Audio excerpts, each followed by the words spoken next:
the Lord is showing up, and people are getting saved. People are getting healed. People are being baptized. We're having, we had a Satanist that got saved the last meeting that we had. They came to, to counter protest, and they ended up getting encountered. So, that's the kind of things we're believing God to do. Pisma Beach. Hey, What's up, guys? hey, Sean, be careful. We just speak the angels of the Lord around you, right? Hey, man, this is how you mobilize revival. You got to do these things. We got 4 kids in the car. Got my wife next to me. Guys, hi, family. And We've been driving. your wife is one brave woman. I mean, Yes, she is. I love it. She is. Literally, she was in Seattle, and the Antifa guys showed up, and a lot of protesters showed up. Things started getting crazy, and she just sit there with the kids and just worship through it. I mean, I was pretty amazed. Oh my gosh. Well, I know you can just be with us for a little bit. I just wanted to hear a couple stories. We're just expecting God to move. Come on. We're expecting God to move. It's been amazing to see how the Lord has poured out his spirit every single night we get together. It's not about a brand. It's not about a name. It's not about someone's cool ministry. It is the church unhinged in the raw. It is setting up a couple speakers out on the beach and just going for Jesus. There's something about the beauty of this season where we're removed from our nice LED screens and the comfort of our buildings. And I think it has to do with the state of California. It has to do with us taking a stand of courage as the church and saying, listen, in the midst of this pandemic, in the midst of even the restrictions that have been imposed upon us, that are, a lot of them are unjust, we're gonna stand our ground. We're gonna sing, we're gonna love Jesus, and we're gonna believe that maybe this is the greatest days for California. When it seems the worst and it looks so bleak, I believe God is not yet finished with California. I believe that too. I 100%. And look, one of your little ones is already singing. I know. Oh, they've been singing for the last 8 hours. Well, hey, tell us a couple things that God has done. I mean, I know I've watched people are getting baptized, they're getting saved, they're getting healed. I saw some testimonies of people getting healed, and I 100% believe that we're going to see that Friday. Yeah. No, I think, anything can happen. Like there's this accessibility and this hunger in this season that's just really profound.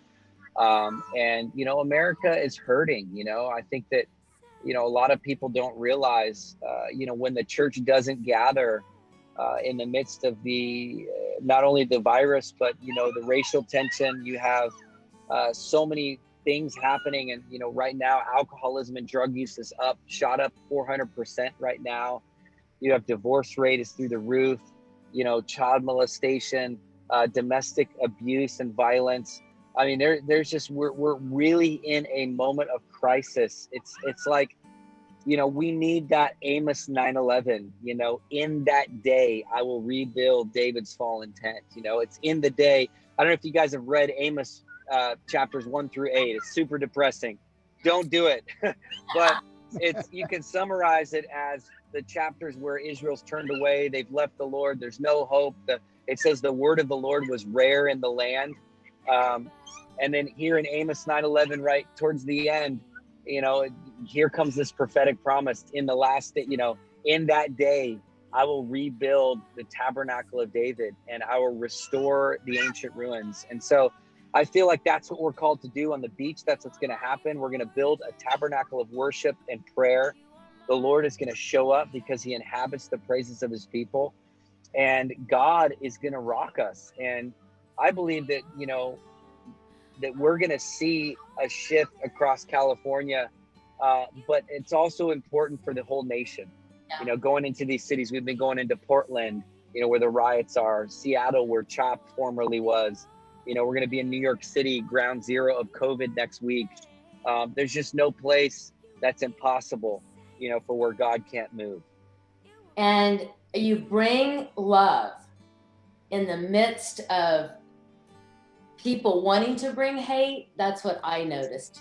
I think of Bob Jones's word, did you learn to love? And love definitely looks like something when you guys stand there. And, you know, so anyway, we're excited. Pastor Fred Kropp, we're getting ready to, he's talking a little bit, but he was telling me about a vision that he had years ago where he saw just worship going out from Pismo Beach.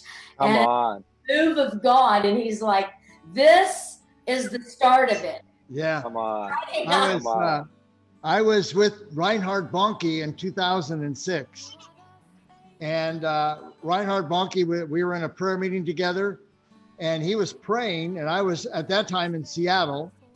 I was there with a pastor. I was a missions pastor of a church there. But anyhow, I had a vision while Reinhard Bonnke was praying of the Pismo Beach Pier.